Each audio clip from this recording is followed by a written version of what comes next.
Before we can get started with this course, we actually need to install Node.js on our local development computer.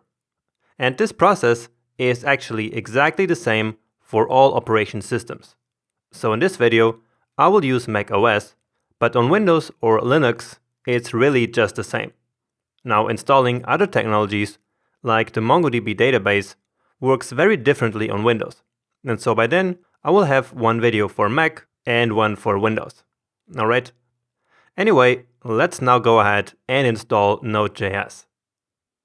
So in your web browser, head over to nodejs.org, and then on the website, you should see these two big green buttons here to download Node.js for your current operating system. So up here, you should see automatically selected the OS that you're currently running.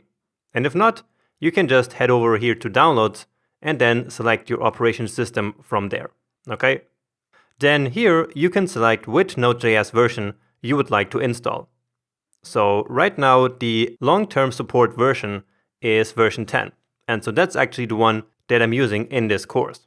But right now, the current version, so the newest one basically is 12. Okay? But Node just recommends for most users the long-term support version.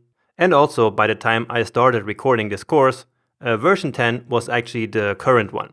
And so therefore, in this course, we're using version 10.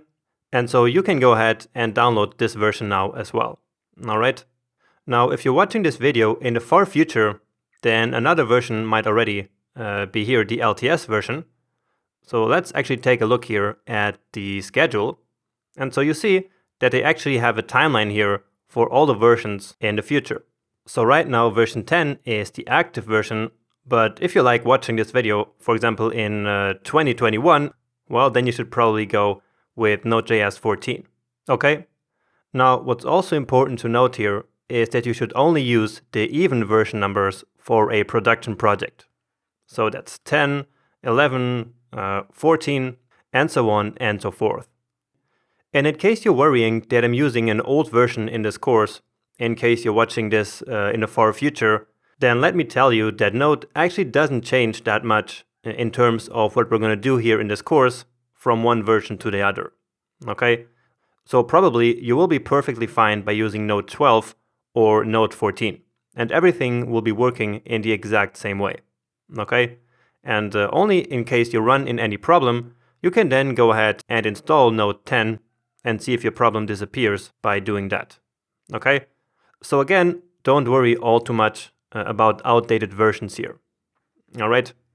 Anyway, let's now actually download this version 10 here so that I can take you here through the process. So once that arrives, just open it, and then as always, just click continue everywhere. You must agree, and then install it.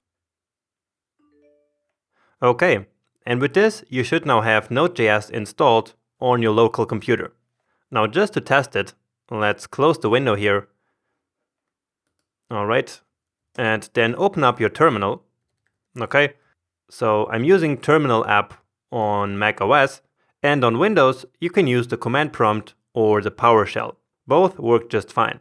Okay, so in order to test if we have Node.js installed, just write node and then -v, which stands for version. Hit return, and so that should then give you the version number of your current installation. And in case you see an error here, then you should probably try to reinstall Node.js. Now, if you're taking this course, I'm assuming that you're already familiar with the basic use of the terminal or of the command line. So you should know basic commands like ls to take a look at all the files in the current directory. On Windows, that's actually dir, so which stands for directory. And again, that will give you a list of all the files or folders in the current location. Okay? So in the terminal, you're always in a location. In my case, I'm currently in the home folder. And then you can basically move around in your folder structure. For example, if I wanted to move to my desktop, I could use cd desktop, hit return, and now I'm in the desktop. Then I can go back with cd ... And so now I'm back here in this main folder. And actually, we don't need to know much more about the terminal or the command line, okay? So we won't use much more than what I just showed you in this 2 minutes. Great. So now that you have Node.js installed on your development computer, we are ready to move on. And so I hope to see you soon in the next video.